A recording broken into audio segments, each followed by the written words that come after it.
Hi hello नमस्कार, स्वागत आहे तुमचं मी आणि शौर्य चॅनलमध्ये वैकानम ब्लॉगमध्ये. तर इथं चालू होती संध्याकाळच्या स्वयंपाकाची तयारी आणि संध्याकाळचे वाजले होते 6:45 आणि कुंती पण आलेली होती. आणि मी इथे उडदाच्या डाळीची आमटी करायची होती, म्हणून उडदाची डाळ मी स्वच्छ धुवून अशी कुकरमध्ये लावणार होती. तर कुंतीला म्हटलं तू आमटी कर आणि भात कर, भाकरी नंतर करू म्हटलं गरम गरम. आणि इथं मी आमटीसाठी डाळ स्वच्छ धुवून घेते. चालू होत्या गप्पा एकीकडे आणि एकीकडे स्वयंपाकाची पण तयारी चालू होती. आणि शौर्य मध्ये मध्ये करत होता, त्याला लागली होती भूक. तर त्याला सांगत होती मी, थांब म्हटलं मी तुला आहे ना ॲपल कट करून देते. आता मी स्वच्छ उडदाची डाळ धुवून घेते. आता इतक्यात कुंती आली होती ऑफिसमधून, तिचे टिफिन वगैरे ठेवत होती ती. तर चालू होतं मग मी भाजीचं काय करता, तर मी तिला सांगत होते की आमटी करू उडदाच्या डाळीची. चला आता गरम गरम चहा ठेवते मी. आणि पावसाचं वातावरण होतं, त्याच्यामुळे कसं उडदाची डाळ उष्ण असते ना, या दिवसात छान लागते गरम गरम उडदाची आमटी आणि भाकरी. एकीकडे गप्पा चालू होत्या, कोणतीचे फोन पण चालू होतं आशिषला. नाही थोडस चालून द्यायला पाहिजे. नाही काम दिली ना बघ हॅलो किती वेळेस झाले आशिष खरं चालून घ्यायला पाहिजे. नाही नव्हे फ्रीज मध्ये त्याच्यातच चालून कसं काय येणार.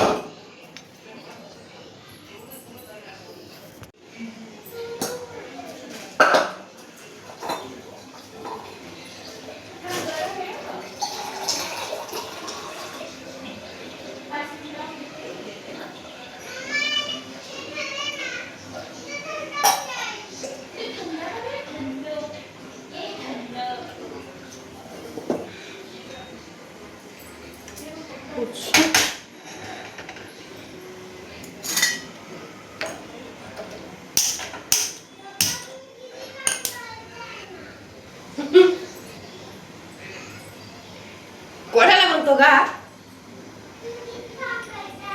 हा तू उड्या मार ना.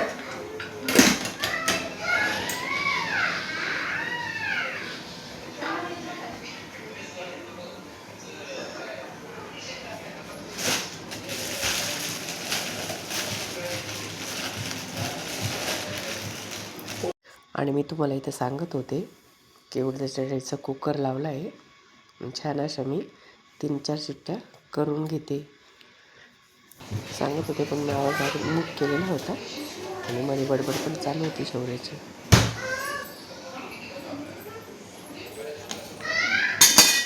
काय ओरडते का हा?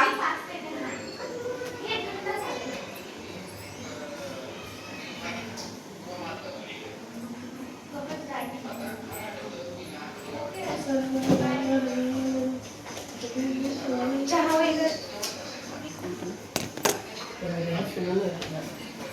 कालच निवडला होता. हा काय एवढा लसूण आहे मग आता परत हा नका टाकू याला, त्याच्यातून मग सोलत बसू. सोलायचा कशाला, त्याच्यातून डायरेक्ट पाकळ्या पाकळ्या घ्यायचं, मिक्सर मधूनच काढायचं. आणि इथं मी कुंतीला सांगत होते की दिवा वगैरे लावून झाला की आमटीला फोडणी दे आणि भात कर, किंवा मग मी करते, असं चालू होतं आमचं. आणि रोशनी काय अजून आलेली नव्हती. रोशनी जरा उशीर राहिली, 7:30-8:45. आणि देवपूजेचं काम शक्यतो कुंतीकडेच असतं आमच्या. ती करते दोन्ही वेळेस, देवा वगैरे लावते, बाकीची पूजा वगैरे शौर्याचे बाबा करतात. आणि आम्ही म्हणजे ज्याला वाटेल ते करता, पण शक्यतो दिवा हे कुंतीच लावते आमच्याकडे सकाळ संध्याकाळ. आणि इथं शौर्याला लागली होती भूक आणि मी त्याला देत होते ॲपल कट करून. कुंती म्हणत होती मम्मी आता तो जेवणार नाही म्हणे. म्हटलं नाही, खाऊ दे त्याला ॲपल.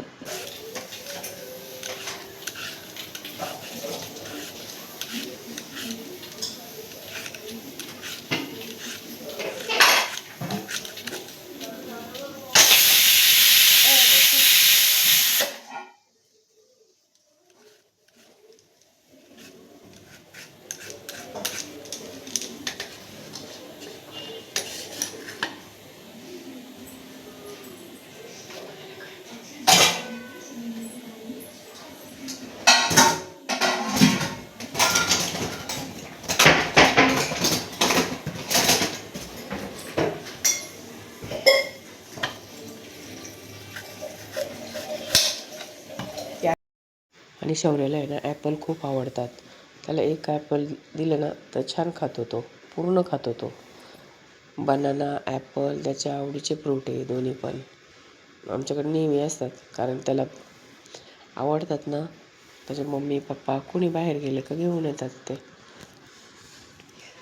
त्याला जेवणापेक्षाही फ्रूट खूप आवडतात. आणि आता इथं कोणती पीठ भिजवून घेत होती, म्हणजे कणिक मळून घेत होती. आणि मी इकडे आता ॲपल कापून देते शौर्याला. तेवढं ॲपल खाल्लं का मग कसं 8:30ला आम्ही जेवायला बसतो, तर तेवढं म्हणजे त्याला कसं भूक असं लागली का तो चिडचिड करतो. मग आम्ही त्या भूक लागायच्या अगोदरच त्याला खायला देतो, म्हणजे तो पण शांत बसतो, भूक करत नाही आणि आपल्याला पण काम सुचतं. मग नाही तर मग मुलं चिडचिड करतात. ते नाही होत बाबा. आमची चिडचिड होऊन जाते दोघी तिघींची. मग त्यामुळे मग मी कुणीतरी दोघी तिघींमधून शक्यतो माझ्याकडेच त्याला ॲपल कट करून द्यायचं वगैरे.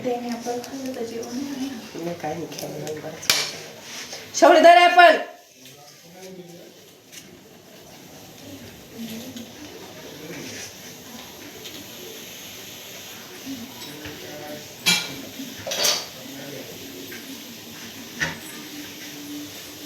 छान झाले कट करून मस्त. चांगले कोणी आणले ते? आशिष नाही का तू आणले? ते तू आणले ते चांगले. हे चांगलेच पण हे घरदार ते तू आणले ना ते कडक मस्त होते. हे आत्ताचे कडक नाहीये, क्वालिटी चांगली आहे. आता 2-3 दिवस पिशवीतच होते ते. पिशवीत कोणी ठेवले होते? हा तिथं मीच ठेवले होते. मग आणि हे थोडंसं आदल्या दिवशीचं शूट आहे. तर मी गच्चीवरती गेली होती. पाऊस बघा किती छान पडतो इथे. आणि मी कपडे वाळत घालायला आली होती. दुपारचा आहे हा व्हिडिओ. दुपारी टाकलेला होता, म्हणजे शूट घेतलेलं होतं. इथे छान असा पाऊस पडत होता. मी कपडे वाळत टाकायला आली होती गच्चीवरती. तर आम्ही गच्चीवरती पण टाकतो, खाली पण खूप कपडे वाळत टाकायला दोऱ्या.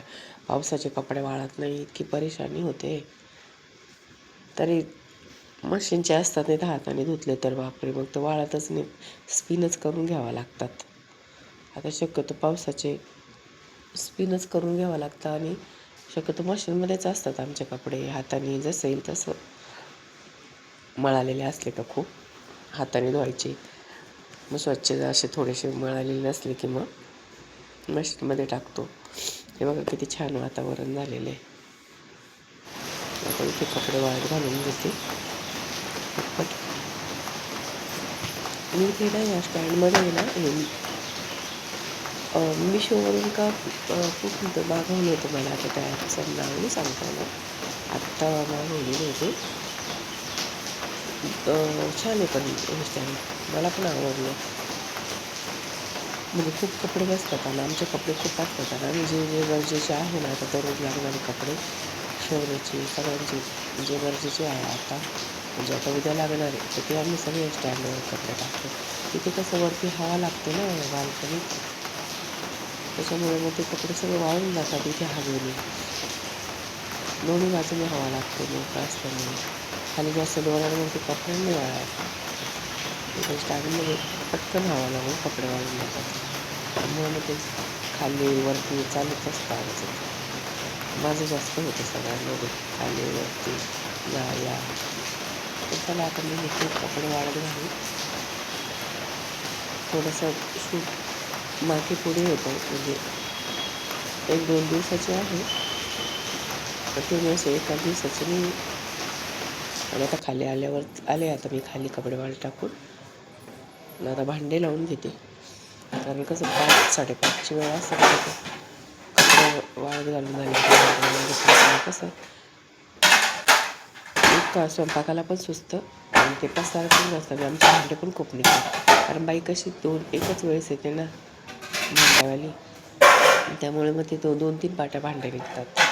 ते इतकं 2-3 पाट्या लावायला मग ते कोणती गोष्ट आल्या का उशीर होऊन जातो. मग मी जे थोडे जे आहे ते कामं करून घेते वरती. खायला द्यायचं, खाणं वगैरे करायचं.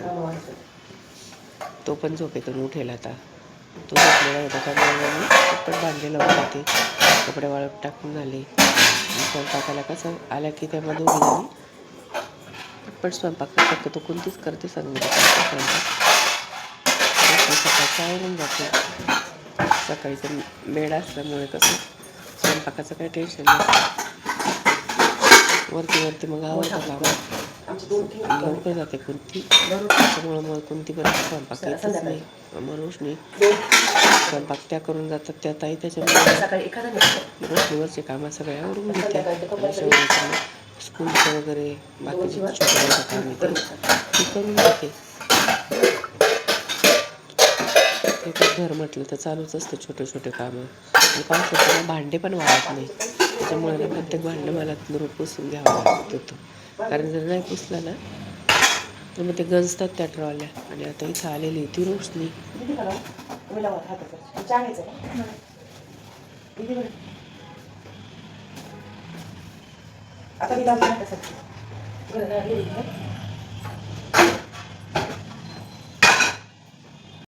आजचा व्हिडिओ मी इथेच संपवते.